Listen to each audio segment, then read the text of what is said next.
Jake sat at his workstation aboard the research vessel Meridian and watched the endless stars through the view screen. 3 months into their deep space mission, and nothing exciting had happened yet. The ship moved slowly through the outer rim systems looking for new planets and maybe some signs of life. Most days Jake just listened to static and recorded routine messages between the other ships in their small fleet. The communication console beeped softly, and Jake looked down at the display. A new signal was coming in from somewhere in the next system over. He frowned because according to their maps, nothing should be out there except empty space and a few dead rocks orbiting an old red star. Jake put on his headset and started working to clean up the signal. At first it was just noise and interference, but slowly words began to form.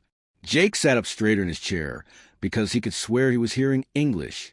That was impossible, though, because they were thousands of light years from Earth, and no human ships were supposed to be in this area. He adjusted the filters and turned up the volume. "Hello, please, anyone hearing me?" Came a voice through the static.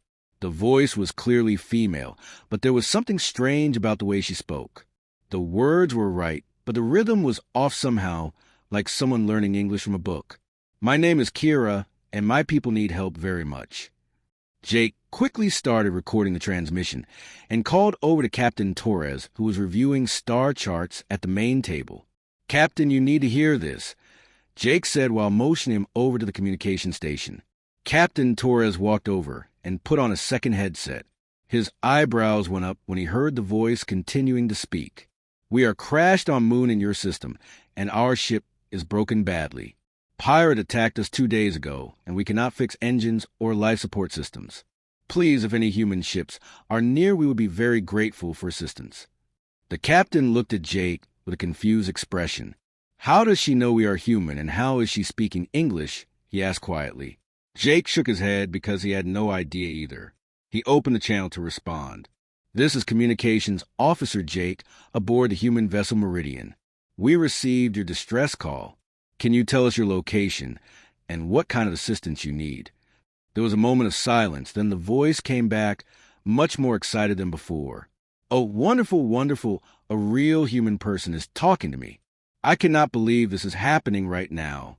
Do come in of me human, and bring your amazing human ways to help us."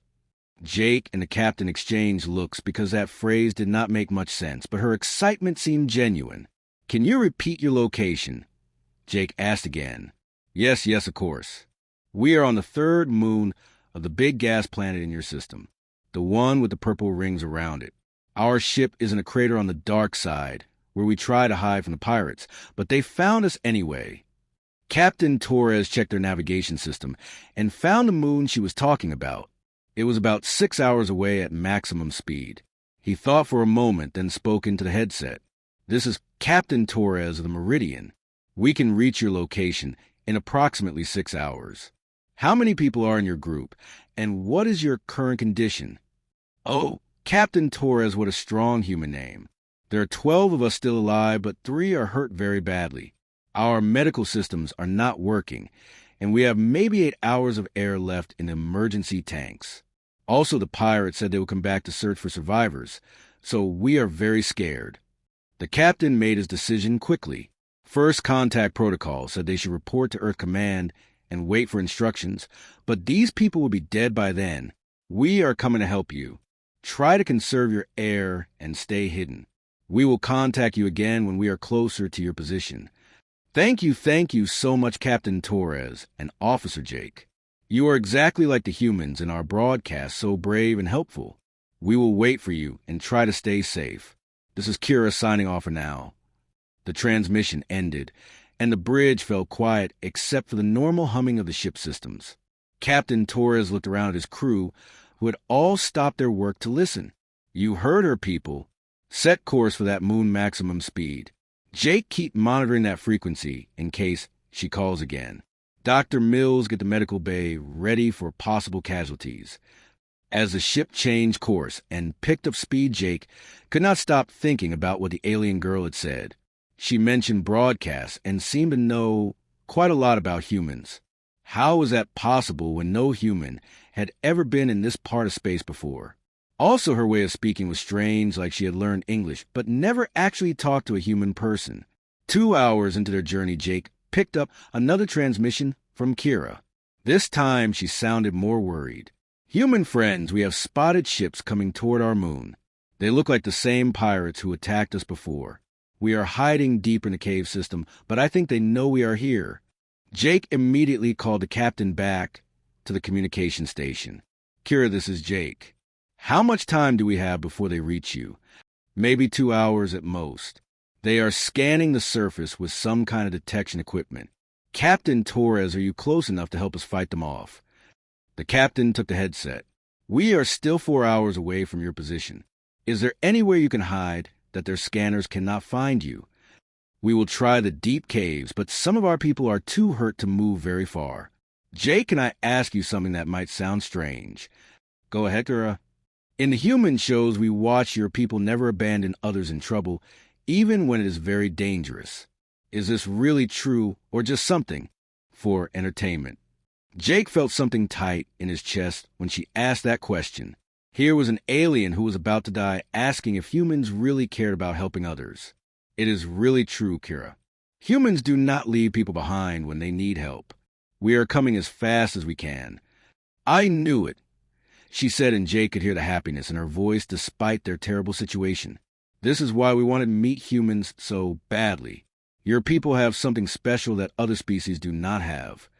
"What do you mean, other species?" Captain Torres asked. "Oh, there are many intelligent species in this part of the galaxy, but most of them only care about themselves. When the pirates came and we sent distress calls to 3 different worlds, nobody would help us. They said it was too dangerous or not their problem. But the moment we found a human frequency, you came right away." Jake and the captain looked at each other with understanding. This was bigger than just a rescue mission.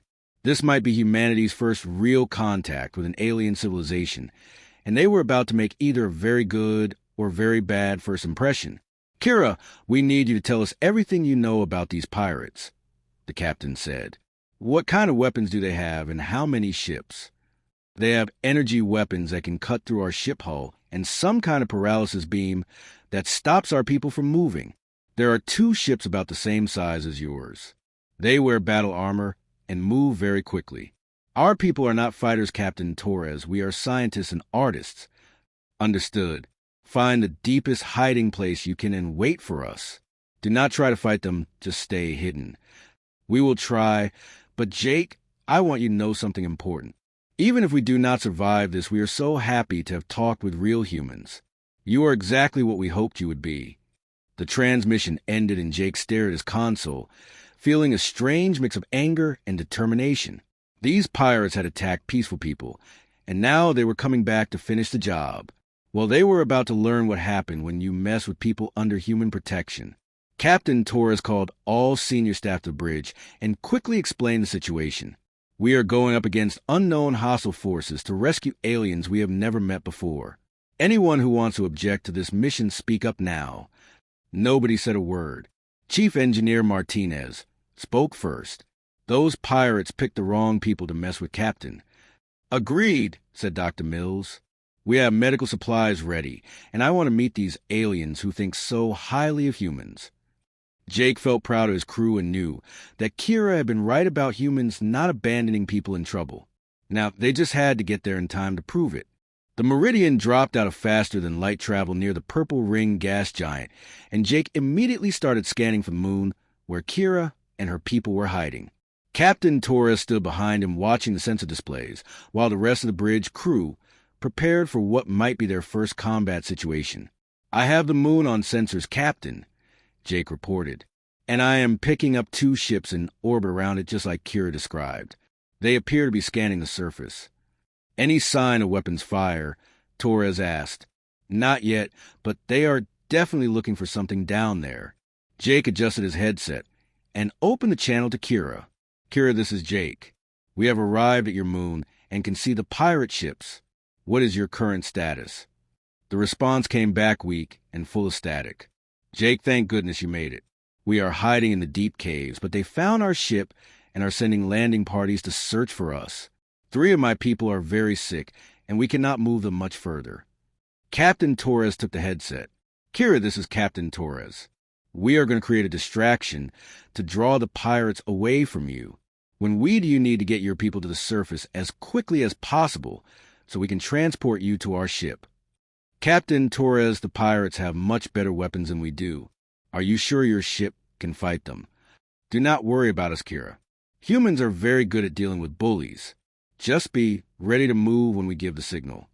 Torres turned to his tactical officer, Lieutenant Wong. What do we know about those ships? Wong studied his displays carefully. They are definitely armed, Captain, but their design is not familiar. Energy weapons and some kind of shielding system. They are about the same size as us, but look like they were built more for raiding than fighting a real battle. Good enough. Jake sent a message to those ships on all frequencies. Tell them they are in human protected space and need to leave immediately. Jake opened a wide broadcast channel. Attention pirate vessels, this is Captain Torres of the human ship Meridian. You are attacking people under our protection. Leave the system immediately or face the consequences. For a few seconds there was no response, then a harsh voice came back over the channel. Humans? What are humans doing in this sector? This is none of your business, small ship. Leave now before you get hurt. Torres smiled grimly and took the microphone. Last warning. Leave now or we will make you leave. The pirate ships immediately changed position and started moving toward the Meridian with their weapons charging. Hostile contacts incoming, Captain, Wong reported. They are powering up what looks like plasma cannons. Evasive maneuvers and return fire. Show them what human engineering can do. The space battle that followed was unlike anything Jake had ever seen. The pirate ships moved in predictable attack patterns, clearly expecting the human ship to either run away or fight in the same straightforward manner. Instead, Captain Torres ordered a series of rapid course changes that brought the Meridian in close where the larger pirate ships could not use their main weapons effectively. Lieutenant Wong targeted the pirate ship's sensor arrays and weapon systems rather than trying to destroy them completely. Within minutes, both pirate vessels were flying blind and mostly defenseless. The pirates had expected either an easy victory or a running battle, but not a precisely executed tactical strike that left them helpless. This is impossible, came the voice of the pirate leader over the communication channel. How did you do that so quickly? Human tactics, Torres replied simply. Now get out of our space. The pirate ships retreated quickly, leaving the Meridian alone near the moon. Jake immediately contacted Kira. Kira, the pirates are gone. Can you get your people to the surface for transport? Jake, that was amazing. We watched the whole battle on our emergency scanners. Your ship moved like nothing we have ever seen before. How did you know exactly where to hit their ships? Captain Torres is very good at his job. Now let us come get you before those pirates decide to come back with more ships. Jake and a medical team took a shuttle down to moon's surface, while the Meridian stayed in orbit watching for any sign of the pirates returning. The moon was a cold, rocky place with a thin atmosphere, and the crash site was easy to find because of the deep crater the alien ship had made when it went down. Jake landed the shuttle near the cave entrance, where Kira had said they were hiding, and waited with Dr. Mills and 2 security officers. After a few minutes, he saw movement in the shadows, and then the first alien stepped into the light. Jake had to stop himself from staring, because Kira was nothing like he had expected. She was tall and thin with pale blue skin that seemed to glow softly in the dim light. Her hair was white like silver wire, and her eyes were large and completely black. She moved with a flowing grace that made it look like she was dancing rather than walking. Jake, she said, and her voice was musical even without the communication system. You are exactly like I imagine a human would look, so strong and determined. Behind her came 11 other aliens who looked similar, but some were clearly hurt badly. Dr. Mills immediately went to work examining the injured, while Jake helped the others toward the shuttle. Kira, how did you and your people learn English so well? Jake asked as they walked. We have been receiving your broadcast for many years now. Radio signals and television programs from Earth. My people studied everything we could find about human culture and language. We were hoping someday we might meet you. What kind of broadcasts? Kira smiled, and Jake noticed her teeth were perfectly white and pointed like a cat. Everything, Jake. Your news programs and entertainment shows and educational channels. We learn about human music and art and the way you solve problems. My favorite shows were the ones about humans helping each other during disasters. They reached the shuttle, and Jake helped everyone get seated while Dr. Mills worked on the most seriously injured aliens. Kira, why were those pirates attacking your people? They raid ships looking for valuable technology and minerals. My people are scientists, and we were studying the outer planets when they found us. We tried to run, but our ship is not built for fighting or high-speed travel. Jake started the shuttle engines and lifted off from the moon's surface. Through the view ports Kira, and her people stared at everything with wide eyes full of wonder. I cannot believe I am on a real human spacecraft, Kira said softly. This is the most exciting day of my life. What is so special about humans? Jake asked. You keep talking about us like we are something amazing, but we are just ordinary people. Kira turned to look at him with those large black eyes. Jake, you just risked your lives to save people you had never met before. You fought 2 ships to protect strangers. Most species would have ignored our distress call or asked what they would get in return for helping. That is just what people do when someone needs help. No, Jake, it is what humans do. We have been watching the galaxy for a long time, and humans are different. Other species think logically about costs and benefits. Humans think with their hearts about what is right and wrong. The shuttle docked with the Meridian, and Jake helped everyone transfer to the medical bay where Dr. Mills could treat the injured properly. Captain Torres was waiting for them, and Jake introduced him to Kira. Welcome aboard the Meridian, Torres said. I am sorry we cannot get here faster. Kira looked at the captain with obvious admiration. Captain Torres, you saved all our lives today. How can we ever repay such kindness? No payment necessary. Jake tells me your people have been studying human culture. I would like to learn about your people as well, if you do not mind. Oh, I would love to tell you about the Villani. We are explorers and scientists who travel between the stars studying different worlds. We have never met another species that creates art just for beauty or helps strangers without expecting anything in return.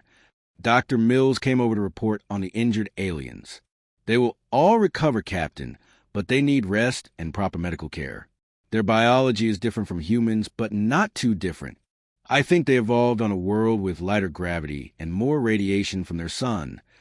Jake spent the next few hours helping Kira and her people get settled in guest quarters while the Meridian moved to a safe distance from the moon. Kira asked endless questions about everything she saw, from the way the lights worked to how humans organize their living spaces. Jake, can I ask you something that might sound strange? She said as they walked through the ship corridors. Sure, Kira, what is it? Why do humans decorate their ships with pictures and personal items? Every other species keeps their vessels completely practical and efficient. Jake looked around at the photos and artwork the crew had put up in the hallways. I guess we like to make places feel like home, even when we are far from Earth. That is exactly what I mean, Kira said with excitement. Humans carry their emotions and memories with them everywhere. You make every place you go a little bit more human. It is beautiful. Jake realized he was starting to see his own people through Kira's eyes, and it made him feel proud to be human, in a way he had never experienced before. 3 days had passed since the rescue, and Kira spent every moment she could with the human crew learning about their daily routines and customs. She followed Jake around the ship, asking questions about everything from how humans prepared their food to why they laughed at jokes that did not seem funny to other species. Jake, why do humans sing while they work? She asked while watching Chief Engineer Martinez humming a tune while he repaired a damaged power coupling. I guess it makes boring jobs more enjoyable, Jake replied while checking the communication systems. Music helps us stay in a good mood, but it serves no practical purpose for completing the task. Not everything humans do has to be practical, Kira. Sometimes we do things just because they make us feel better. Kira wrote this down in a small device she carried everywhere. She had been recording everything about human behavior since coming aboard, and her notes were getting very long. This is fascinating, Jake. Other species only do things that have clear logical benefits. Captain Torres joined them in the communication center, carrying a cup of coffee and looking tired. He had been working with Earth Command to figure out what to do about their first alien contact situation. "Good morning, Captain Torres," Kira said brightly. "I was just learning about human music and emotional responses to sound patterns." "What did you find out?" Torres asked while sitting down at his workstation. Humans use music to change their internal emotional states and to communicate feelings that words cannot express properly. It is like a second language that speaks directly to the heart instead of the mind. Torres smiled and took a sip of his coffee. "That is a pretty good description, Kira. Have you been telling your people about what you learned here?" "Oh, yes, I send reports back to my home world every day. The other Villani are very excited to hear about human culture and behavior. We have been waiting so long to meet a species that thinks the way you do." Jake looked up from his console. "What do you mean, thinks the way we do?" Kira sat down and her expression became more serious. Jake, most intelligent species in this part of the galaxy, belong to something called the hegemony. They believe the universe should be organized and predictable and efficient.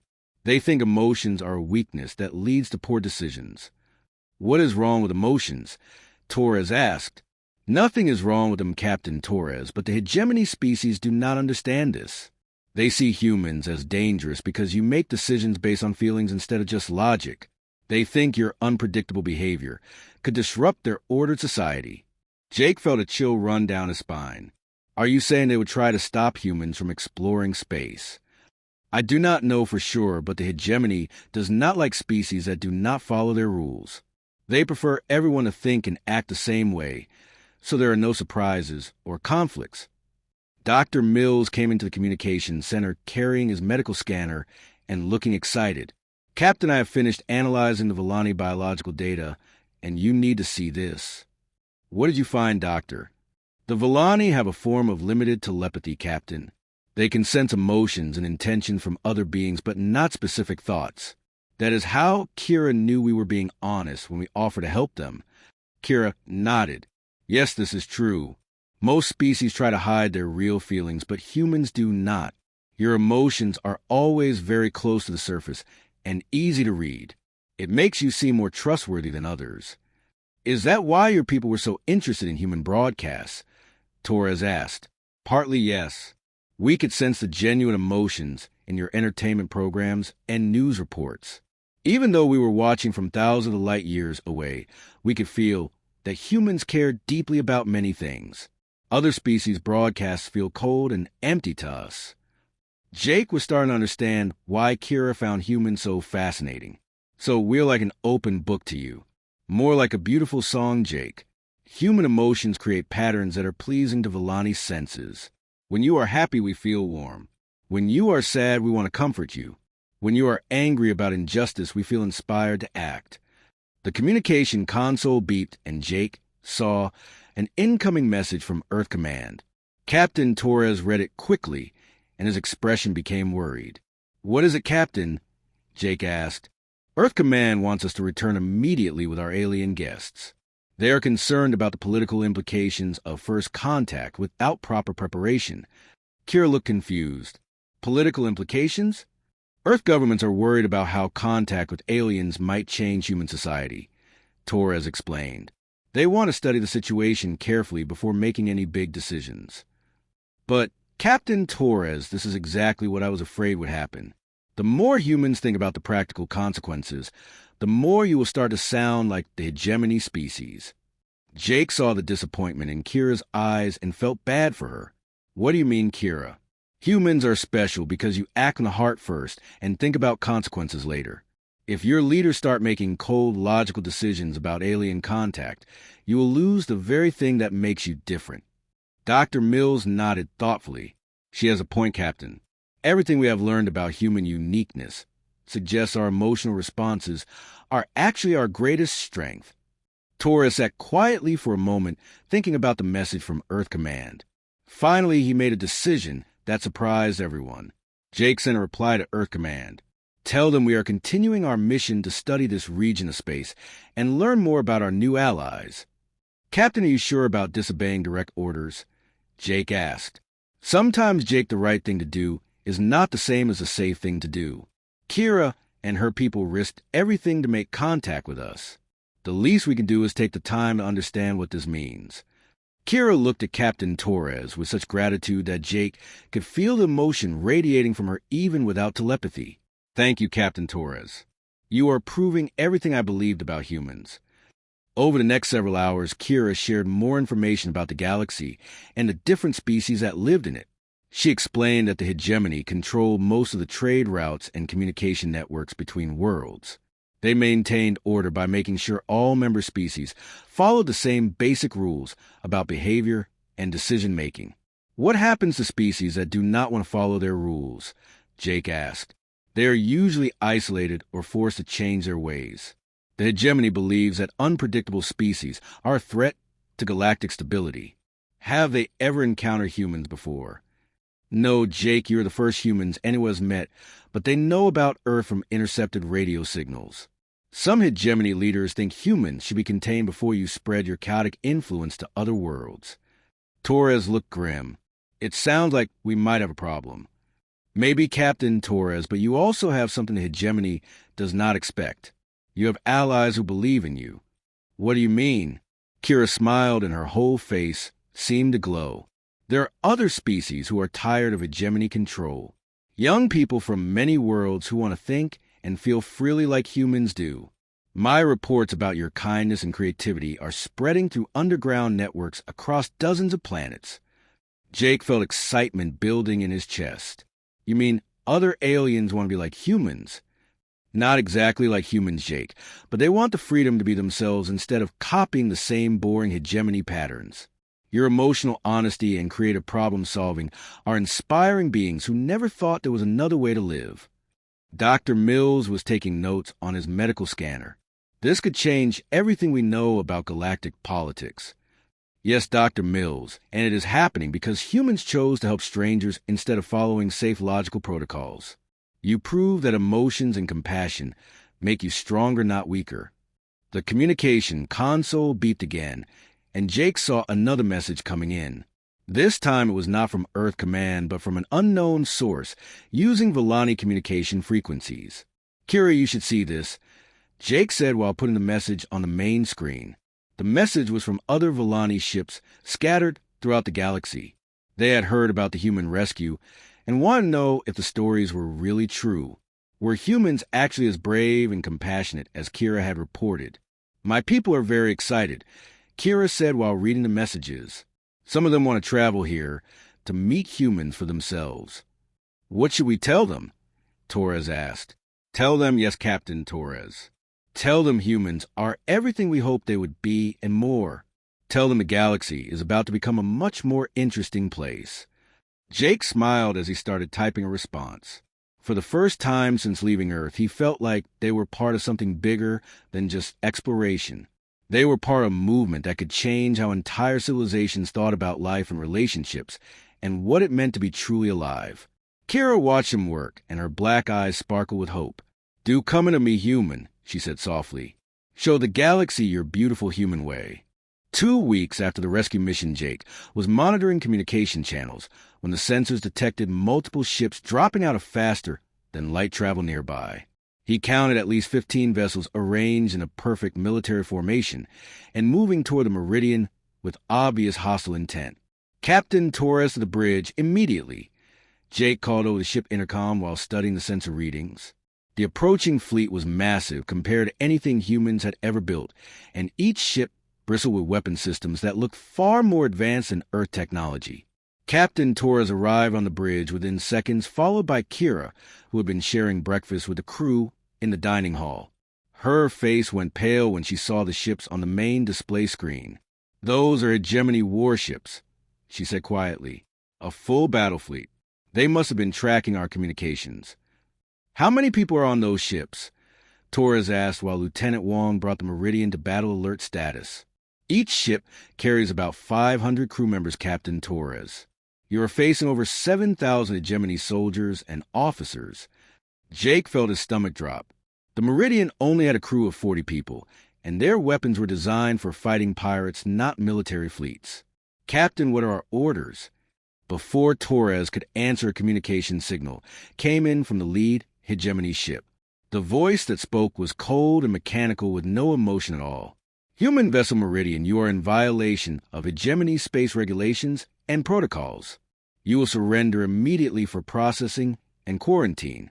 Failure to comply will result in the destruction of your ship. Captain Torres took the communication headset from Jake. This is Captain Torres of the Human Vessel Meridian. We are in international space conducting a peaceful rescue mission. We have committed no crimes against any legitimate authority. Humans are not recognized as a legitimate spacefaring species. You have interfered with established order by making unauthorized contact with hegemony member species. Surrender now or face the consequences.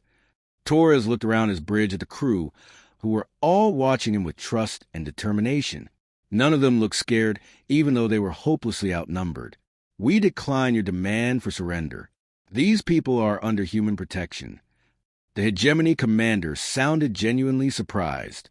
You would choose death over compliance? This is exactly the kind of irrational behavior that makes humans dangerous to galactic stability. Kira stepped forward and took the headset from Captain Torres. This is Kira of the Villani Science Vessel Explorer. I formally request sanctuary under ancient protection laws. These humans saved our lives when no one else would help. The protection laws do not apply to unrecognized species. Stand down, Villani citizen, and prepare for transport to a hegemony facility for debriefing. I refuse, Kira said firmly. I choose to stay with my human friends. Jake watched the sensor display as the hegemony ships moved into attack formation. Their weapons were charging, and it was clear they intended to destroy the Meridian if the crew did not surrender. He looked at Captain Torres, who was studying the tactical situation with the same calm expression he used for routine navigation problems. Captain, we cannot fight 15 ships. Lieutenant Wong said from the weapons console. We do not have to fight them, Wong. We just have to make them think twice about attacking us. Torres turned to Jake. Open a channel to all frequencies, including any ships that might be monitoring this conversation.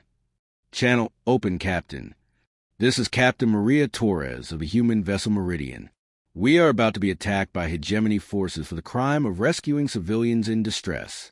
I want the galaxy to know that humans do not surrender when we are protecting innocent people. If we die here today, remember that we chose to stand for what is right instead of what is safe. The hegemony commander came back on the channel, sounding angry. Your dramatic speeches will not change the outcome, human. You have 30 seconds to surrender. Instead of responding, Torres turned to his crew. All hands prepare for evasive maneuvers. Jake, start broadcasting everything that happens here on all frequencies. Let the galaxy see what hegemony justice looks like. Jake began transmitting live video and audio to the bridge while the hegemony ships moved closer. Kira stood next to Captain Torres, looking proud and defiant despite the hopeless situation. Captain Torres, why are you doing this? She asked. You could save your crew by surrendering. Because, Kira, some things are more important than being safe. If we give up now, the hegemony will think they can bully any human ship they encounter. The hegemony fleet opened fire with plasma cannons and energy beams that lit up space around the Meridian. Torres ordered evasive maneuvers, and the human ship began dancing between the weapon blasts with incredible agility. The hegemony ships had expected either surrender or a brief one-sided battle, but the Meridian kept avoiding their attacks with moves that seemed impossible. How are they doing that? Came the voice of a hegemony officer over an open channel. Jake was amazed too, because Captain Torres was flying the ship like it was a small fighter instead of a research vessel. The Meridian twisted and rolled through space, dodging attacks that should have destroyed them instantly. Human ships are built differently than ours. Torres called out while pulling the ship through another impossible turn. We designed them to be flown by instinct, not just computers. The battle continued for several minutes, with the Meridian somehow avoiding destruction, while Jake broadcast everything live across the galaxy. The hegemony ships kept firing, but they could not seem to predict where the human ship would go next. Then something unexpected happened. 3 Villani ships dropped out of faster-than-light travel and positioned themselves between the Meridian and the hegemony fleet. They were small science vessels with no weapons, but they refused to move when the hegemony commander ordered them to leave. This is Elder Tane of the Villani Council. Came a new voice over the communication channel. We invoke ancient sanctuary laws to protect our people and their human rescuers. Volani ships withdraw immediately. You are interfering with hegemony security operations. We refuse. These humans risk their lives to save Volani citizens. We will not abandon them now. Jake watched in amazement as more ships began appearing on the sensors. 2 vessels from a species he did not recognize, followed by a small fleet of what looked like cargo ships. Within minutes, there were dozens of alien ships surrounding the Meridian and facing down the hegemony battle fleet. Kira was crying with joy as she watched the display. Jake, they came. All the species who heard my reports about human kindness. They came to help you just like you helped us. The hegemony commander sounded confused and angry. All civilian vessels withdraw immediately. This is a military operation under hegemony authority. This is Captain Reed of Free Trader Vessel Liberty. Came a new voice with a strange accent. We do not recognize hegemony authority over rescue operations. These humans acted with honor. This is Commander Seven Lights of the Crystalline Republic. We stand with the humans who showed mercy to those in need. More voices joined the conversation as ship after ship declared their support for the human crew. Species that Jake had never heard were taking sides against the powerful hegemony fleet just because of what they had seen humans do for strangers. This is impossible, the hegemony commander said. You are risking war over one insignificant human ship. Elder Tane of the Volani responded first. Commander Rex, we are risking war over the right of beings to act with compassion instead of cold logic. These humans represent something the galaxy has not seen for centuries. What do you mean? Hope, Commander Rex. Hope that there is a better way to live than following your rules and regulations. Hope that emotions and creativity and love are not weaknesses, but the greatest strengths any species can have. Jake realized that something historic was happening around them. The galaxy was choosing sides not just about humans, but about what kind of civilization they wanted to be. On one side was a hegemony with their order and efficiency and cold logic. On the other side were dozens of species inspired by human compassion and courage. Captain Torres opened the communication channel to address both fleets. Commander Rex, you have a choice to make. You can start a war here today over our refusal to abandon people who needed help, or you can withdraw and let the galaxy decide for itself what values they want to follow. You think your emotional weakness makes you strong, human. You will learn otherwise. Maybe Commander Rex, but we would rather be weak with friends and strong and alone. The standoff continued for several hours with neither side willing to back down. The hegemony fleet had superior firepower, but they were facing a coalition of species that seemed willing to fight and die for principles rather than survival. It was exactly the kind of irrational behavior that the hegemony could not understand or predict. Finally, Commander Rex made his decision. All hegemony ships withdraw to safe distance. This matter will be resolved through proper diplomatic channels. As the military fleet pulled back, Jake felt a wave of relief wash over him. They had somehow survived facing impossible odds just by refusing to give up their principles. Kira hugged him tightly. Jake, you did it. You showed the galaxy that standing for what is right is more important than being safe. This is why we wanted to meet humans so badly. Captain Torres smiled as he watched dozens of alien ships celebrating their victory on the display screen. I think this is just the beginning, Kira. Something tells me the galaxy is about to become a much more interesting place. 3 months after the standoff with the hegemony fleet, Jake found himself aboard a massive space station that had been built from the combined efforts of dozens of different species. The station orbited a neutral star system and served as a headquarters for what everyone was calling the Free Alliance. Jake walked through corridors filled with beings from across the galaxy, all working together on projects that would have been impossible under hegemony rule. Volani scientists worked alongside crystalline engineers, while human artists collaborated with species that communicated through color changes and musical tones. Jake, you need to see this. Kira called from a communication center where she was monitoring reports from across the galaxy. She had become the unofficial ambassador between humans and the growing number of species that wanted to join the Free Alliance. What is happening, Kira? Jake asked while looking at the displays showing star maps with hundreds of highlighted systems. 17 more worlds have declared independence from the hegemony this week. Young people from dozens of species are forming their own governments based on human principles of individual freedom and emotional expression. Jake shook his head in amazement. All because we rescued some stranded aliens. No, Jake, all because you showed the galaxy that there was another way to live. The hegemony controlled people by making them believe that emotions were dangerous and unpredictable. You proved that emotions make being stronger and more creative.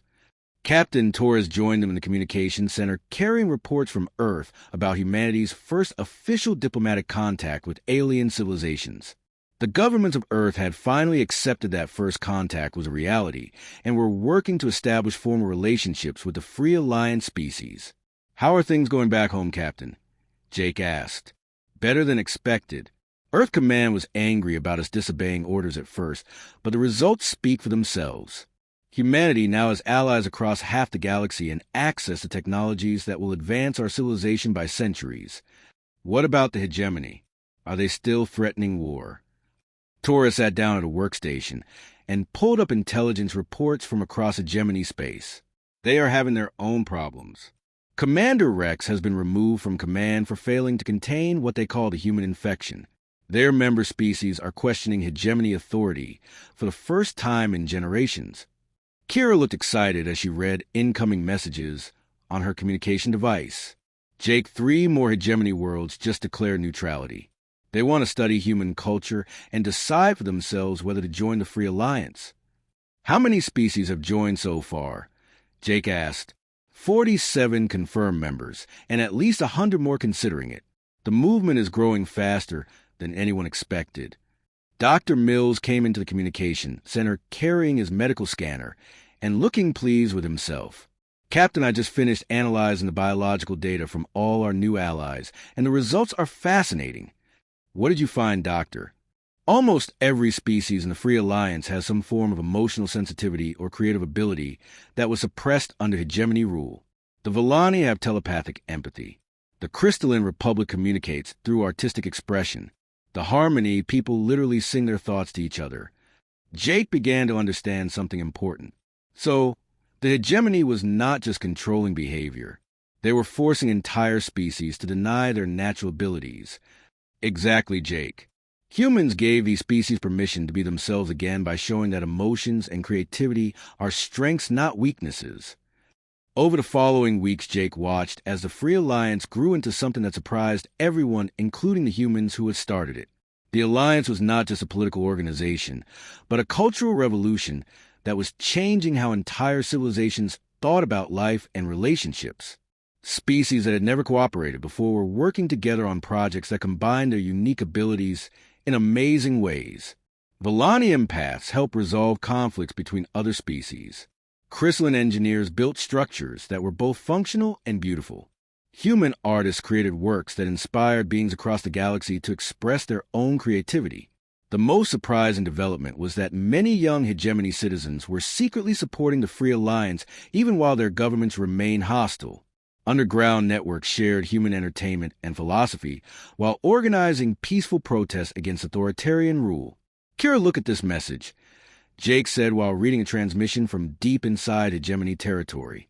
"It is from a group calling themselves Students for Emotional Freedom. They want to know if humans would be willing to teach them about art and music." "What should we tell them, Jake?" "The same thing we have told everyone else. Come learn what it means to be free." Captain Torres was working with Alliance leaders to establish formal diplomatic protocols when he received an urgent message on a secure channel. Commander Rex of the Hegemony was requesting a private meeting to discuss what he called a matter of galactic importance. "It could be a trap, Captain," Lieutenant Wong warned. "The Hegemony has not given up on controlling human expansion. Maybe, but we cannot build peace without talking to our enemies. Set up the meeting, but make sure we have plenty of security." The meeting took place on the neutral space station with representatives from several Alliance species present. Commander Rex arrived with a small escort and immediately made it clear that he was not happy about the situation. "Captain Torres, your species has caused more disruption to galactic order in 6 months than any other event in recorded history." "Is that necessarily a bad thing, Commander Rex?" Torres replied calmly. 43 hegemony member worlds have declared independence.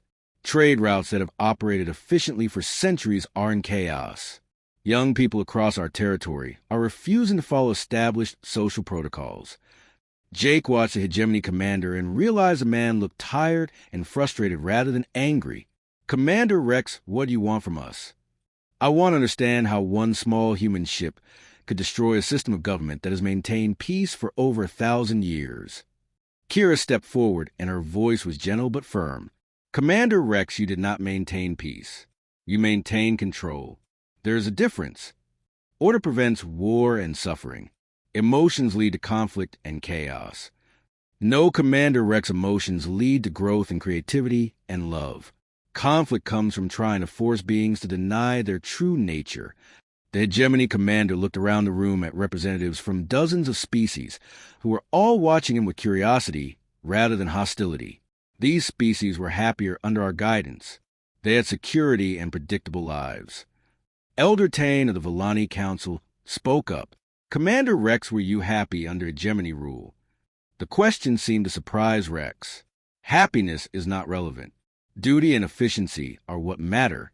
"That is exactly the problem," Torres said. "You built a civilization where no one was allowed to be happy or creative or truly alive. Humans simply reminded everyone what they were missing."